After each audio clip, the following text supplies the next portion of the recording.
You are listening to Twisted Morals Chapter 9, written and created by Jasper BlackLace, audio by Kawushi. Sage's POV.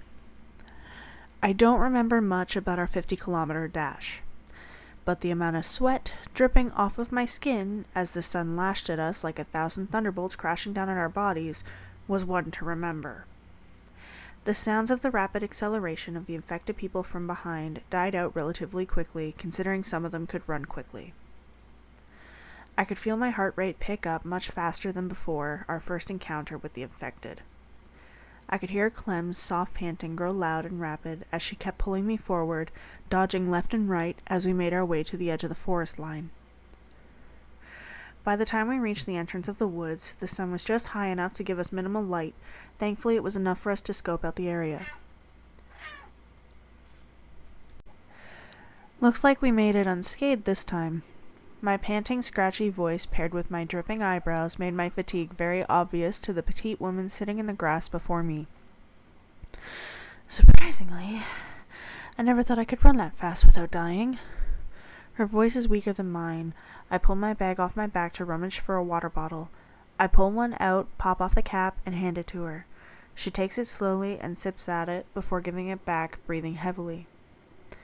Are you alright? I ask before following it up with a sip of water. The cooling swish of liquid cooling the back of my throat gave me drastic relief. Yeah, I just need a while. My lungs aren't the best. Her body was still trembling lightly, and her face flushed a deep red. Do you need me to do anything? I ask, giving her back the water and sitting down beside her. There isn't anything you can do for me. It's a condition that caused irreparable damage when I was 10. Her voice was becoming much smoother, and her skin was returning to her normal shade of pink. So, where are we headed now?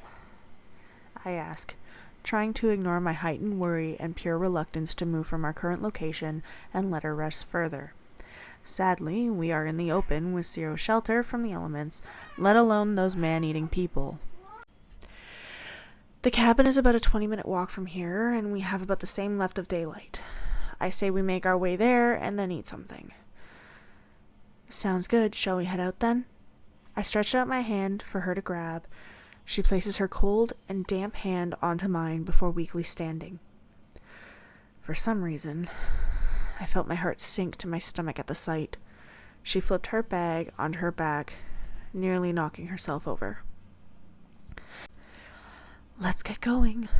Her voice pointed at me without looking at me, and she began taking slow and delicate steps forward. Each step she took was weaker than the next. Eventually, it got to the point where she tripped slightly every 6 steps or so. Eventually, my ego got too powerful, and I caught up to her wobbly frame as she fell back into my arms. Looks like someone needs a hand. Not even slightly. Her harsh tone and trembling push away from me made me ever so mildly angry. I decided to ignore her independence and lift her into my arms like a princess, calling a shrill shriek from her lips and her arms launching around my neck. What the hell, Sage?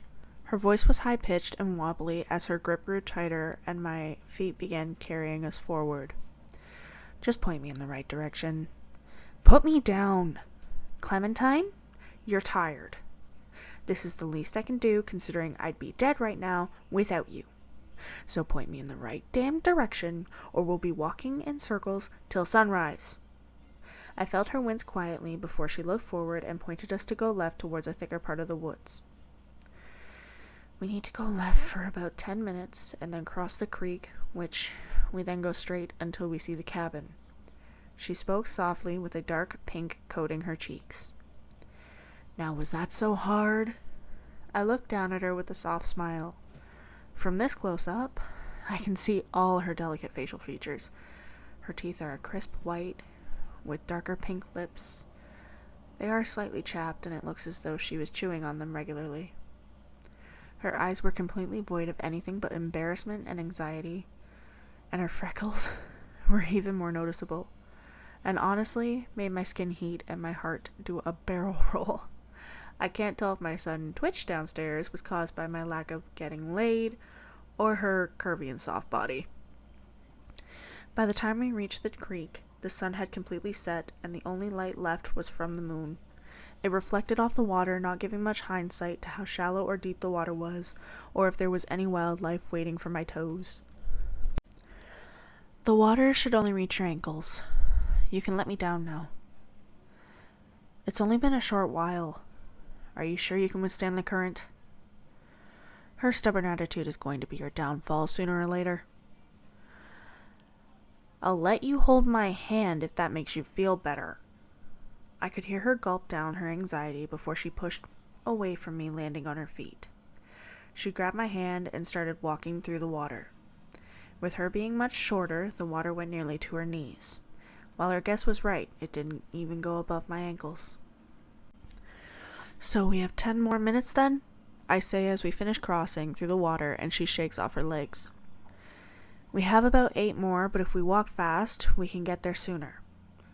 She begins to speed walk toward the clearing and I follow her lead. We both reach the cabin door within 5 minutes. It is a stark contrast to the city. It's made of oak wood and is so water damaged it hardly holds its shape. The steps out front are decaying and cracked all over. She shushes me and gestures for me to stay out before Clementine slowly opens the door and jumps backwards down the stairs. She tears her pistol from her belt as she sees something unwelcome. I ready one of the metal poles in seconds. "Who are you?" she shouts into the darkness, holding the gun out in front of her. All we hear is quiet squeaks from the floorboards as 2 small boys creep out the front door, covered in dirt and coated in fear. You have completed Twisted Morals Chapter 9, written and created by Jasper BlackLace, audio by Kawushi. Thank you for listening, and we'll see you guys next time. Also, side note from me, sorry about my cat being very loud during this episode. Hopefully next time he won't be as annoying, but then again, let me know if you guys like it. Maybe I'll let him make a few more appearances in the future. See you guys next time. Bye.